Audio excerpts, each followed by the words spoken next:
அண்ணா பல்கலைக்கழக மாணவி பாலியல் வன்கொடுமை செய்யப்பட்ட வழக்கில் ஞானசேகரனுக்கு 30 ஆண்டுகள் ஆயுள் தண்டனை விதிக்கப்பட்டிருக்கிறது. அண்மை செய்தியாக பார்த்துக் கொண்டிருக்கிறோம். தொலைபேசி வாயிலாக தம்முடைய கருத்துக்களை பதிவு செய்ய நம்மிடையே மூத்த பத்திரிகையாளர் ஐயநாதன் இணைந்திருக்கிறார். சார் வணக்கம். இப்போ கைது செய்யப்பட்ட ஞானசேகரனுக்கு 30 ஆண்டுகள் எந்தவித சலுகையும் இல்லாத ஒரு ஆயுள் தண்டனை விதிக்கப்பட்டிருக்கு.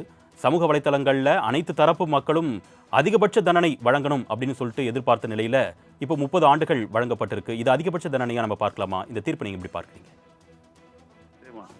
அதிகபட்ச தண்டனை தான் கொடுத்திருக்காங்க. ஒரு பிரிவுக்கும் எவ்வளவு தண்டனை வழங்க வேண்டும் அந்தந்த சட்ட பிரிவுகள் சொல்லியிருக்கோம், அதன்படி கொடுத்துருக்காங்க. அது இல்லாத ஒரு 90,000 வரைக்கும் ஃபைன் போட்டிருக்காங்க.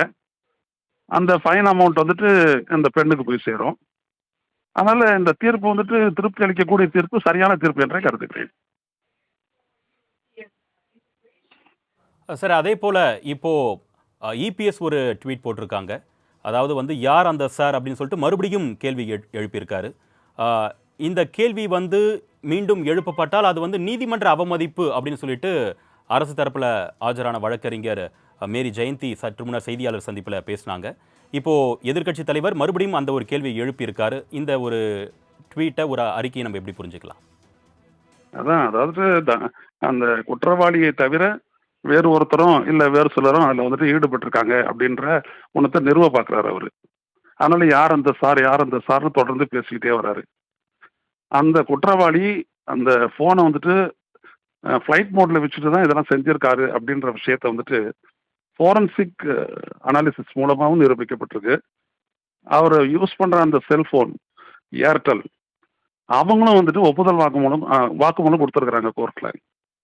அதற்கு பிறகு நம்ம இதைத்தான் சொல்லுவோம் அப்படின்னோம்னா என்ன அர்த்தம்? அப்போ இவர் அரசியல் பண்றாரு, மக்களை திசை திருப்புறாரு. இதுல தமிழக அரசு செய்ய வேண்டியது என்னன்னா, இந்த தீர்ப்பு இதுல இப்படி எல்லாம் பண்ணியிருக்கிறாங்க அப்படின்றத தெளிவா விளக்கம் முடிச்சு தமிழ்நாடு காவல்துறை ஒரு அறிக்கை கொடுக்கறதா நல்லது. ஏன்னா இதுல வெறும் அந்த குற்றவாளி, தண்டிக்கப்பட்ட குற்றவாளி தவிர வேற யாரும் இதுல இன்வால்வ்டு இல்லை அப்படின்றத அவங்க சொல்லணும்.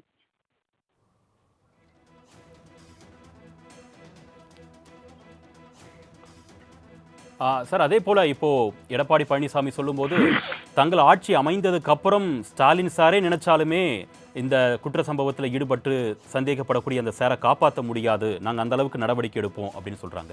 இதுல இப்போ அதிமுக சார்பில் ஏதேனும் சட்ட நடவடிக்கைகள் எடுக்கிறதுக்கு என்ன தயக்கம்?